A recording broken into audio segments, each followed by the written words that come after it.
নমস্কার সবাইকে, কেমন আছেন সবাই? আশা করছি সবাই অনেক ভালো আছেন। আমিও ভালো আছি। আমি ফেসবুকে ভিডিও করি, ভিডিও দিই, কিন্তু এক এক সময় না এক এক ধরনের ভিডিও হয়ে যায়।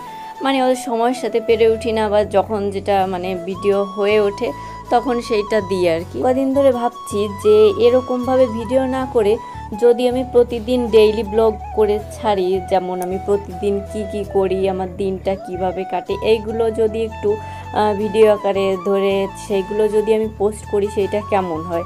তা আবার ভাবি যে কেমন হবে, মানুষ পছন্দ করবে কি না, এর জন্য করা হচ্ছিল না। তা আজকে সাহস করে একটা ভিডিও করলাম আর আপনাদের সাথে শেয়ার করছি।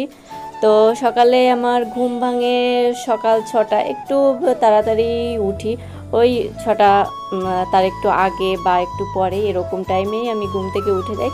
তারপর উঠে ফ্রেশ হয়ে ফার্স্টে আমার কাজ হচ্ছে ব্রাশটা নিয়ে আমি ব্রাশ করতে করতে বাইরে চলে যাই। এই বাইরে একটু ঘোরাফেরা করি, গাছপালায় কোথায় কোন ফলটা হয়েছে এদিক ওদিক একটু দেখে টেকে তারপরে ঘরে চলে আসি। আজকেও ঠিক সেরকমভাবেই সকালটা শুরু হয়েছিল আমার। ব্রাশ শেষে ঘরে এসে দেখি কাকিমা চলে এসছে। তো আমি প্রতিদিন উনি আসার আগেই আমি চা করে নিই, চা খাওয়া দাওয়া হয়ে যায়, তারপরেই উনি আসে।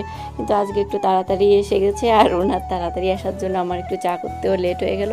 কি করা যাবে, উনি রান্নাঘর পরিষ্কার করে দিল, তারপরে আমি চা করলাম। আর চা বসিয়ে দিয়ে আমি সকালের টিফিনের জন্য একটু আলু কেটে নিচ্ছি। কালকে একজনে বলছে প্রতিদিন এই আলু ভাজি আর রুটি ডিম ভাজি খেতে খেতে ভালো লাগছে না, প্রতিদিন একরকম খাবার খাওয়া যায়। তো আমি ভাবলাম দাঁড়াও, ব্যবস্থা করছি আমি। তো কালকে বাড়িতে মুরগির মাংস ছিল, আমি করেছিলাম ওর যে সলিড পিসগুলো আছে ওইগুলো আলাদা করে রেখে দিয়েছিলাম। আর সলিড পিসগুলো মাংসতে একসঙ্গে রান্না করলে না ওইগুলো লাস্টে থেকে যায়, পরে ফেলে দিতে হয়। কি করব, আমারও ভালো লাগে না, অন্যের দোষ দিয়ে কি হবে। তো আমি ওইগুলো আলাদা করে রেখেছিলাম। তো এখন আমি ওইটা একটু ছোট ছোট পিস করে দেখি অন্যরকমভাবে একটু রান্না করব। আমার আলু কাটতে কাটতে চাটা হয়ে গেছে, তারপরে আমি সবাইকে চা দিয়ে আমিও খেয়ে নিচ্ছি চাটা। আর এরপরে তো আবার অনেক ডিউটি আছে। কাকিমা একটু লেট করে আসলে আমার একটু সুবিধাই হয়, কারণ এই কলপারের যে কাজগুলো আমার আগেই হয়ে যায়। তো কি আর করার, ঘরের কাজগুলোই করে নিই।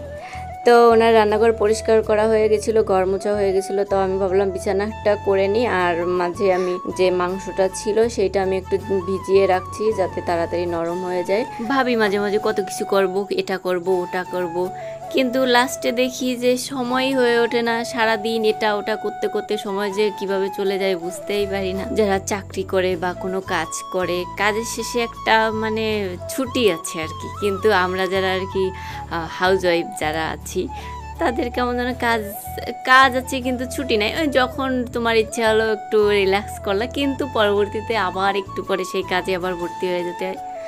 ঠিক আছে, বিয়ের আগে ভাবতাম কি একঘেয়েমি কাজ, প্রতিদিন প্রতিদিন এক কাজ, সকালে ঘুম থেকে উঠে এই রান্নাবাড়ি করো, আবার খাও, আবার রান্না করো, এই সব কত কিছু ভাবতাম।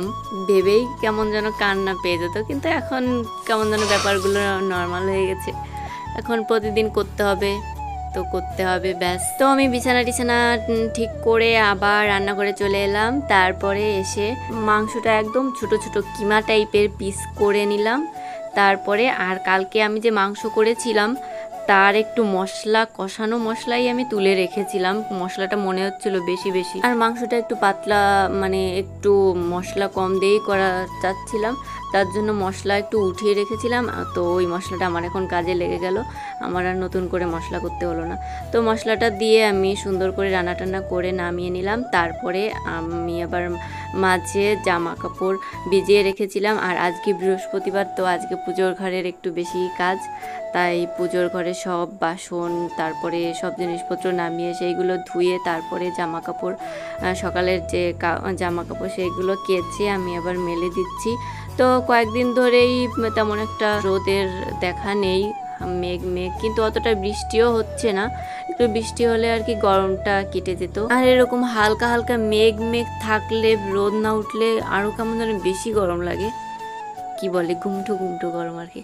তো আমার জামা কাপড় মেলা শেষ করে আমি চলে এলাম আবার ফ্রিজের কাছে। অনেকগুলো ডিম ছিল, একটা ডিম আনা ছিল, সেইগুলো আর কি ফ্রিজে রেখে দিলাম। তারপরে আমি ব্রেকফাস্টের জন্য রেডি হয়ে গেলাম।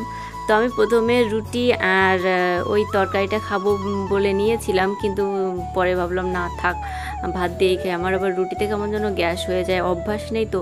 তো আমি ভাত দিয়েই খেয়ে নিচ্ছিলাম।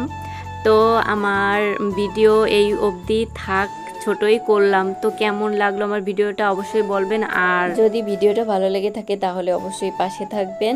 ভালো থাকবেন সবাই, টাটা বাই বাই।